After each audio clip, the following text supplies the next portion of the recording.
ನನ್ನ ಹೆಸರು ವಿನಾಯಕ ಉತ್ತಿಷ್ಠ ಗೌರಿ ತನಯ ಉತ್ತಿಷ್ಠ ಸ್ಕಂದಾಗ್ರಜ ತ್ರೈಲೋಕ್ಯಂ ಮಂಗಳಂ ಕುರು उत्तिष्ठोत्तिष्ठ विनायक उत्तिष्ठ गौरी तनय उत्तिष्ठ स्कंदाग्रजा त्रैलोक्यं मंगलं कुरु अत्र्यादि सप्तऋषयः समुपास्य सन्ध्यामाकाश सिन्धु कमलानि मनोहराणि आदाय पादयुगमच्चयितं प्रपन्नाः श्रीविघ्ननायक विभो तव सुप्रभातम् अत्र्यादि सप्तऋषयः समुपास्य सन्ध्यामाकाश सिन्धु कमलानि मनोहराणि आदाय पादयुगमच्चयितं प्रपन्नाः श्रीविघ्नन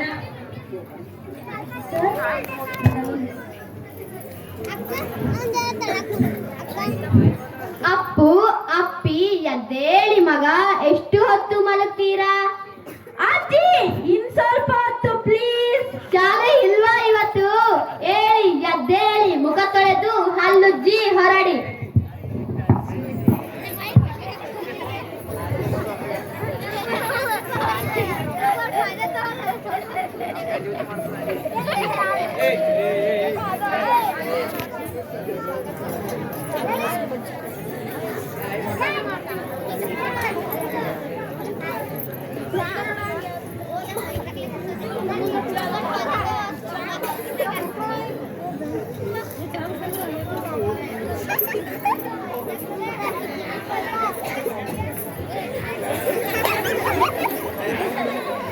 ಎಂತ ಮಗ ಬೆಳಗ್ಗೆ ಗಲಾಟೆ?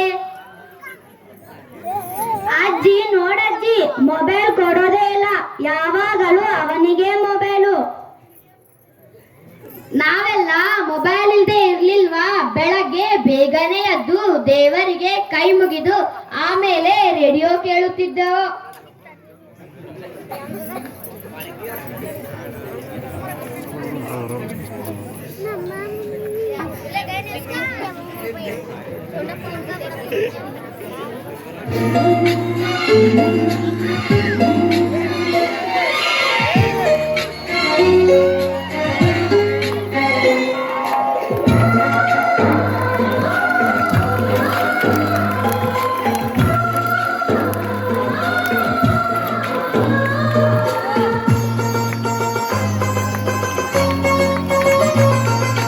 ನಮ್ಮ ಮನೆಯಲ್ಲಿ ದಿನವೂ ಬಿರುಗೋ ಚೈತ್ರವೇ, ಬೆಳದಿಂಗಳ ಈ ಪ್ರೀತಿ ಕರಗಲು ಸಾಧ್ಯವೇ? ನಮ್ಮ ಮನೆಯಲ್ಲಿ ದಿನವೂ ಬಿರುಗೋ ಚೈತ್ರವೇ, ಬೆಳದಿಂಗಳ ಈ ಪ್ರೀತಿ ಕರಗಲು ಸಾಧ್ಯವೇ? ಹೆಜ್ಜೆ ಸವಿಗೂಡಿದು ತಿಳಿ ಪ್ರೀತಿ ಪರಮಾನ, ಪ್ರೀತಿ ಯಜಮಾನ.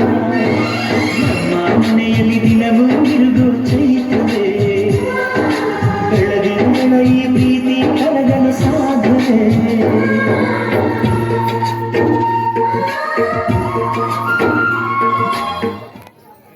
ಸ್ಕೂಲಿಗೆ ಲೇಟ್ ಆಯ್ತಲ್ಲ ಮಕ್ಕಳೇ, ಬೇಗ ಹೊರಡಿ.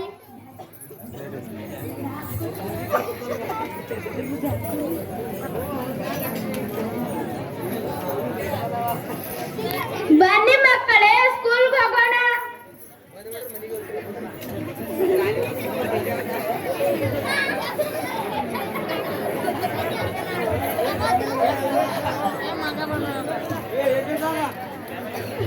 ತಗೊಳ್ಳಿ ಕಾಫಿ.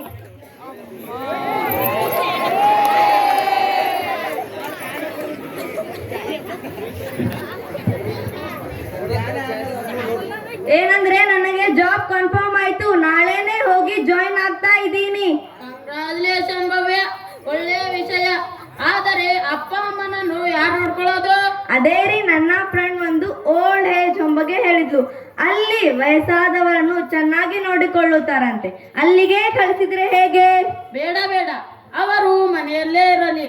ಅವರನ್ನು ಈ ವಯಸ್ಸಿನಲ್ಲಿ ದೂರ ಕಳಿಸೋದು ಚೆನ್ನಾಗಿರಲ್ಲ. ಹಾಗಲ್ಲ ರೀ, ನಾವಂತೂ ಬೆಳಗ್ಗೆಯಿಂದ ಸಂಜೆ ತನಕ ಮನೆಯಲ್ಲಿ ಇರುವುದಿಲ್ಲ. ಅವರಿಗೆ ಔಷಧಿ ತೆಗೆದುಕೊಳ್ಳಲು ಗೊತ್ತಾಗುವುದಿಲ್ಲ. ಅಲ್ಲಿ ಆದ್ರೆ ಹಾಗಲ್ಲ, ಎಲ್ಲದಕ್ಕೂ ಜನ ಇರ್ತಾರೆ. ಅಲ್ಲಿ ಅವರ ವಯಸ್ಕರ ಜೊತೆಗೆ ಖುಷಿಯಾಗಿರ್ತಾರೆ. ಆಯ್ತು, ಹಾಗಾದ್ರೆ ನೀನು ಹೇಳಿದ ಹಾಗೆ ಆಗಲಿ. ಆದರೆ ಈ ವಿಷಯ ಅವರ ಹತ್ತಿರ ಹೇಗೆ ಹೇಳೋದು? ಹೇಗಾದ್ರೂ ಹೇಳಿ.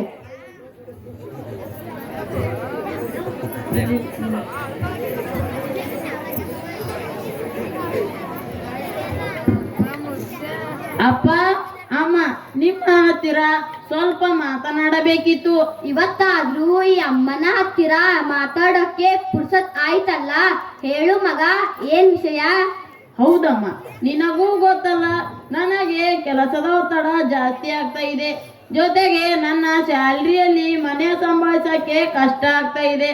ಹಾಗೆ ನಾಳೆಯಿಂದ ಬವಳು ಕೆಲಸಕ್ಕೆ ಹೋಗ್ತಾ ಇದ್ದಾಳೆ. ಹಾಗಾಗಿ ನಾನು ಏನು ಹೇಳೋಕೆ ಬಂದೆ ಅಂದ್ರೆ, ನನಗೆ ನಿಮಗೆ ಬೇಕಾದ ಹಾಗೆ ಟೈಮ್ ಕೊಡೋಕೆ ಆಗ್ತಾ ಇಲ್ಲ. ಅದಕ್ಕೆ ನಾನು ಮತ್ತು ಅವಳು ಸೇರಿ ಒಂದು ನಿರ್ಧಾರ ಮಾಡಿದ್ವಿ. ಏನ್ ಮಗ? ಸ್ವಲ್ಪ ಸಮಯ ನಮ್ಮಿಂದ ದೂರ ಇರ್ತೀರಾ? ಅಪ್ಪ ಅಮ್ಮ, ಗಾಬರಿ ಆಗಬೇಡಿ. ದೂರ ಅಂದ್ರೆ ಇಲ್ಲೇ ಹತ್ತಿರ ಸಿಟಿಯಲ್ಲಿ ಆಶ್ರಮ ಇದೆಯಲ್ಲ, ಸ್ವಲ್ಪ ದಿವಸ ಮಾತ್ರ. ಬೇಗ ಕರ್ಕೊಂಡು ಬರುತ್ತೀನಿ. ಏನ್ ಹೇಳ್ತಾ ಇದೀಯ ಮಗ? ನಾವು ನಿಮಗೆ ಬೇಡವಾದವ? ನಮ್ಮಿಂದ ಏನ್ ತಪ್ಪಾಯ್ತು? ಹಾಗಲ್ಲಪ್ಪ, ನಿಮ್ಮ ಒಳ್ಳೆದಕ್ಕೆ ತಾನೇ ನಾವು ಹೇಳೋದು. ಸ್ವಲ್ಪ ದಿವಸ ಮಾತ್ರ. ಅಯ್ಯೋ, ಎಷ್ಟೇ ಕಷ್ಟವಾದರೂ ಇಲ್ಲೇ ಮೂಲೆಯಲ್ಲಿ ಉಪ್ಪು ಗಂಜಿ ತಿನ್ಕೊಂಡು ಇರ್ತೀವಪ್ಪ. ನಿಮ್ಮನ್ನು ಅಪ್ಪು ಅಪ್ಪಿನ ಬಿಟ್ಟು ಹೇಗೆ ದೂರ ಇರೋದು ಹೇಳು? ಹೌದು ಮಗ, ನಾವು ಇಲ್ಲೇ ಇರ್ತೇವೆ. ನಮಗಿನ್ನು ಏನಾಗಬೇಕು? ನಾವು ಇಲ್ಲೇ ಆರಾಮವಾಗಿ ಇದ್ದೇವಲ್ಲ. ಹಾಗಲ್ಲಪ್ಪ, ಇದು ನನ್ನ ನಿರ್ಧಾರ. ನಾನು ಹೇಳಿಯಾಗಿದೆ. ನಿಮ್ಮ ಒಳ್ಳೆದಕ್ಕೆ ತಾನೇ ಹೇಳೋದು. ಕರಕೊಂಡು ಬರುತ್ತೇನೆ, ಅಲ್ಲೇ ಬಿಡುವುದಿಲ್ಲ. ಸಂಜೆ ರೆಡಿಯಾಗಿರಿ. ನೋಡಿದ್ರಾ, ನಮ್ಮ ಮಗ ಎಷ್ಟು ದೊಡ್ಡವನಾಗ್ಬಿಟ್ಟ. ಜನ್ಮ ಕೊಟ್ಟ ತಂದೆ ತಾಯಿನೇ ದೂರ ಕಳಿಸುವಷ್ಟು. ನಾನು ಇವನಿಂದ ಈ ರೀತಿಯ ಮಾತನ್ನು ನಿರೀಕ್ಷಿಸಲಿಲ್ಲ. ಏನ್ ಮಾಡಕ್ಕಾಗ್ತದೆ ಹೇಳು? ಎಲ್ಲ ಅವರವರು ಪಡೆದುಕೊಂಡು ಬಂದಿದ್ದು. ಆ ದೇವರು ಯಾರ ಹಣೆ ಬರದಲ್ಲಿ ಏನೇನ್ ಬರ್ದಿರನಂತ ಯಾರಿಗೆ ಗೊತ್ತು? ಸಮಾಧಾನ ಮಾಡ್ಕೋ. ನಾವು ನಮ್ಮ ಕರ್ತವ್ಯವನ್ನು ಮುಗಿಸಿದ್ದೇವೆ. ಮಗನ ಒಳ್ಳೆಯ ಸ್ಥಾನದಲ್ಲಿ ನಿಲ್ಲಿಸಿದ್ದೇವೆ. ಅವನು ಹೆಂಡತಿ ಮಕ್ಕಳು ಅಂತ ಕೆಲಸದಲ್ಲಿ ಬಿಸಿದ್ದಾನೆ. ಇನ್ನು ಅವನಿಗೆ ನಮ್ಮ ಅಗತ್ಯ ಇಲ್ಲ. ಅವನೇ ನಮ್ಮನ್ನು ವೃದ್ಧಾಶ್ರಮಕ್ಕೆ ಹಾಕ್ತಾನಂತೆ. ನೀನು ಸುಮ್ಮನೆ ಹತ್ತು ಆರೋಗ್ಯ ಕಾಪಾಡ್ಕೊತೀಯ. ಆರೋಗ್ಯ ಕಾಪಾಡ್ಕೊಂಡು ಏನ್ ಮಾಡೋದ್ರಿ? ಯಾರಿಗೋಸ್ಕರ ನಾವು ಬದುಕ್ತಾ ಇದ್ದೇವೋ ಅವರಿಗೆ ನಾವು ಬೇಡವಾದರೆ ನಾವಿನ್ನು ಬದುಕಿದ್ದು ಸತ್ತ ಹಾಗೆ. ಬಾ, ಏನ್ ಬೇಕೋ ತುಂಬಿಸ್ಕೋ.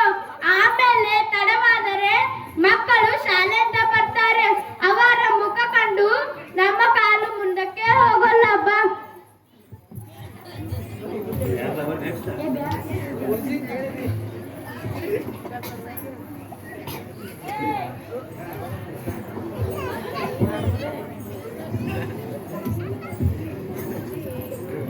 ಅಪ್ಪ ಅಮ್ಮ, ಡೋಂಟ್ ವರಿ, ಇಲ್ಲಿ ಯಾವುದೇ ತೊಂದರೆ ಇಲ್ಲ. ನಿಮ್ಮ 6 ತಿಂಗಳ ಫೀಸನ್ನು ನಾನು ಕಟ್ಟಿಯಾಗಿದೆ. ನಿಮಗೆ ಏನಾದರೂ ತೊಂದರೆಯಾದರೆ ನನಗೆ ಫೋನ್ ಮಾಡಿ. ಮೊಮ್ಮಕ್ಕಳನ್ನು ನೋಡ್ಲಿಕ್ಕೆ ಆಸೆ, ಅವರ ಜೊತೆ ಇರೋಕೆ. ಯಾಕೆ ಹಾಗೆ ಮಕ್ಕಳ ಹಾಗೆ ಆಟ ಮಾಡ್ತಾ ಇದ್ದೀರಪ್ಪ? ನೆಕ್ಸ್ಟ್ ಟೈಮ್ ಬರಬೇಕಾದರೆ ಮಕ್ಕಳನ್ನು ಕರ್ಕೊಂಡು ಬರುತ್ತೀನಿ. ನೀವು ಹೋಗಿ, ನನಗೆ ಲೇಟ್ ಆಗ್ತಾ ಇದೆ.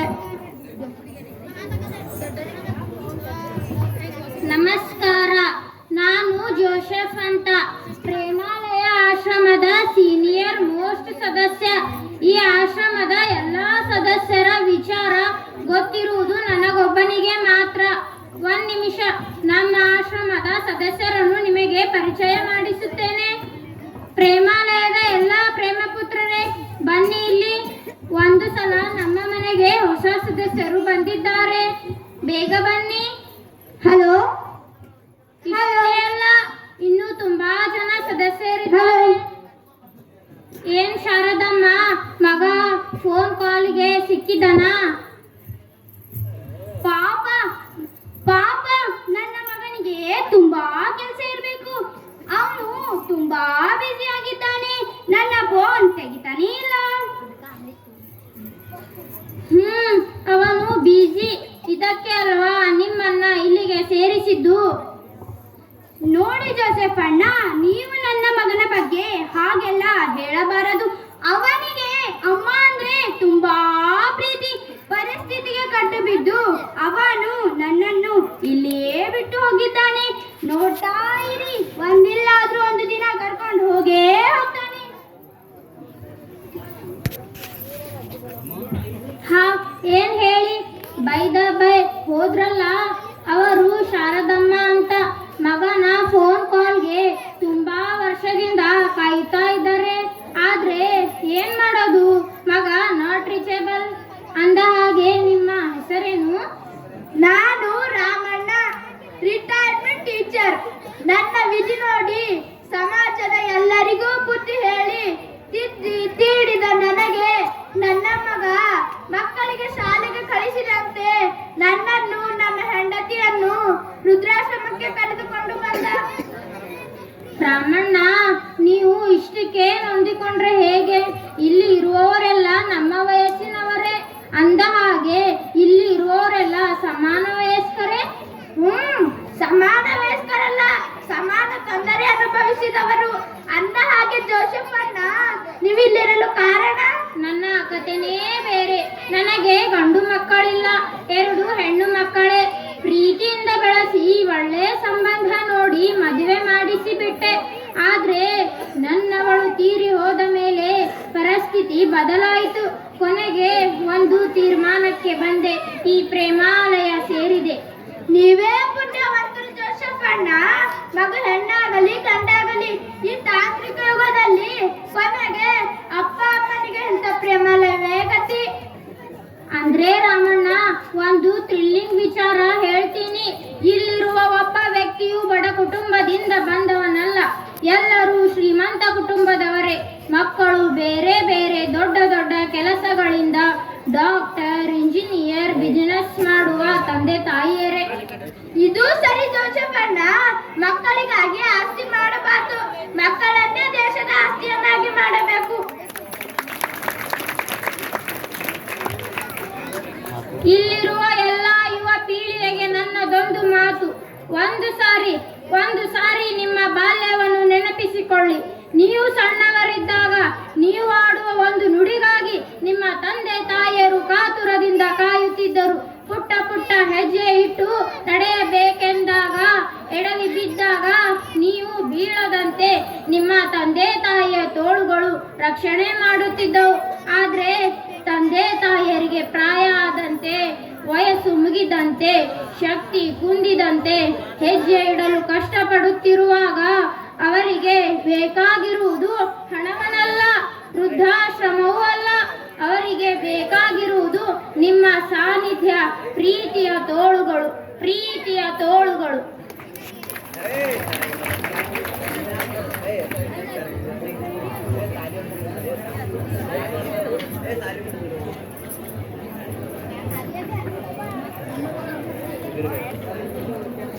ಅಣ್ಣ, ಇವತ್ತು ಅಜ್ಜ ಅಜ್ಜಿ ಬರಲಿಲ್ಲ.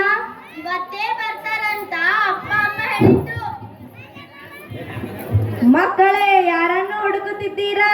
ಇವತ್ತು ಅಜ್ಜ ಅಜ್ಜಿ ಬರ್ತಾರಂತ ಹೇಳಿದ್ರಲ್ಲ, ಕಾಣ್ತಾನೆ ಇಲ್ಲ.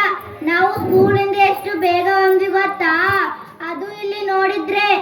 ಹೌದು, ಅಜ್ಜ ಅಜ್ಜಿ ಇದ್ದಿದ್ರೆ ಸಂಜೆ ಬರ್ಬೇಕಾದ್ರೆ ತಿಂಡಿ ಕೊಡ್ತಾ ಇದ್ರು, ಕತೆ ಹೇಳ್ತಾ ಇದ್ರು, ನಮ್ಮ ಜೊತೆ ಆಟ ಆಡ್ತಿದ್ರು. ಆದ್ರೆ ಈಗ ಯಾರೂ ಇಲ್ಲ. ನೀವಂತೂ ಕೆಲ್ಸ ಅಂತ ಬ್ಯುಸಿ ಆಗಿರ್ತೀರಾ. ಹೌದು ಮಕ್ಕಳೇ, ಈಗಿನ ಕಾಲದಲ್ಲಿ ಜೀವನ ನಡೆಸೋಕೆ ಇಬ್ಬರು ದುಡಿಯೋದು ಅನಿವಾರ್ಯ. ಹಾಗಂತ ಅಜ್ಜ ಅಜ್ಜಿನ ವೃದ್ಧಾಶ್ರಮಕ್ಕೆ ಕಳಿಸಬೇಕಾ? ಅವರಿಲ್ಲದೆ ನಮಗೆ ಎಷ್ಟು ಬೇಸರವಾಗುತ್ತಿದೆ. ಅವರು ನಮ್ಮನ್ನು ನೋಡಲಾರದೆ ಹೇಗೆ ಇರುತ್ತಾರೆ? ನೀವು ಅದರ ಬಗ್ಗೆ ಯೋಚನೆ ಮಾಡಬೇಡಿ. ಅವರು ಅಲ್ಲಿ ಖುಷಿಯಾಗಿ ಇರುತ್ತಾರೆ. ಅವರಿಗೆ ಅಲ್ಲಿ ತುಂಬಾ ಫ್ರೆಂಡ್ಸ್ ಇದ್ದಾರೆ, ಅಲ್ಲಿ ತುಂಬಾ ಚೆನ್ನಾಗಿ ನೋಡ್ಕೋತಾರೆ. ನೀವು ತುಂಬಾ ತಲೆ ಕೆಡ್ಸ್ಕೊಳ್ಬೇಡಿ. ನೀವು ಓದಿನ ಕಡೆ ಗಮನ ಕೊಡಿ. ನಾವು ಓದಿ ಏನಾಗ್ಬೇಕು? ಮಕ್ಕಳೇ, ನೀವು ಓದಿ ದೊಡ್ಡ ಕೆಲಸಕ್ಕೆ ಹೋಗ್ಬೇಕು. ನಾವಿಬ್ಬರು ಚೆನ್ನಾಗಿ ಓದಿ ಕೆಲಸ ತಗೊಂಡು ನಿಮ್ಮಿಬ್ಬರನ್ನು ವೃದ್ಧಾಶ್ರಮಕ್ಕೆ ಸೇರಿಸಬೇಕಾ? ನೀವು ಹೋಗಿ ಆಟ ಆಡಿಕೊಳ್ಳಿ. ಭವ್ಯ, ನಾವು ಯಾಕೋ ತಪ್ಪು ನಿರ್ಧಾರ ತಗೊಂಡ್ವಿ ಅಂತ ಅನ್ನಿಸ್ತಾ ಇದೆ. ಹೌದು ರೀ ಮಕ್ಕಳು ಅಜ್ಜ ಅಜ್ಜಿನ ತುಂಬಾ ಹಂಚಿಕೊಂಡಿದ್ದಾರೆ. ನಾವು ತಗೊಂಡ ನಿರ್ಧಾರದ ಉದ್ದೇಶವನ್ನು ಅವರು ತಪ್ಪಾಗಿ ತಿಳಿದುಕೊಂಡಿದ್ದಾರೆ. ಹೌದು, ಮಕ್ಕಳ ಮೇಲೆ ತಪ್ಪು ಪರಿಣಾಮ ಬೀರುತ್ತಾ ಇದೆ. ಇನ್ನು ನಾವು ಸುಮ್ಮನೆ ಇದ್ದರೆ ಪರಿಸ್ಥಿತಿ ನಮ್ಮ ಕೈ ತಪ್ಪಿ ಹೋಗುತ್ತದೆ.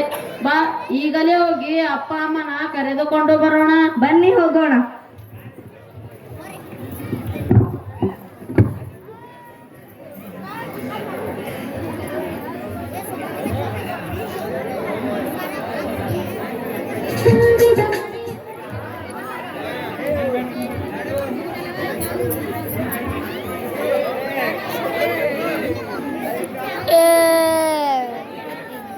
ವೀರೇಶ ವೀರೇಶ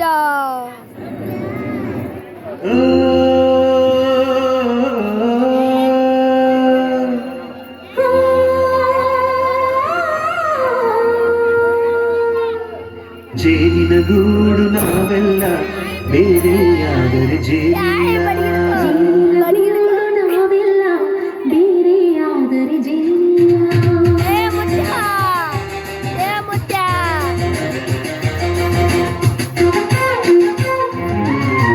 ಜೇನಿನ ಗೂಡು ನಾವೆಲ್ಲ ಬೇರೆಯಾದರೆ ಜೇನಿಲ್ಲ.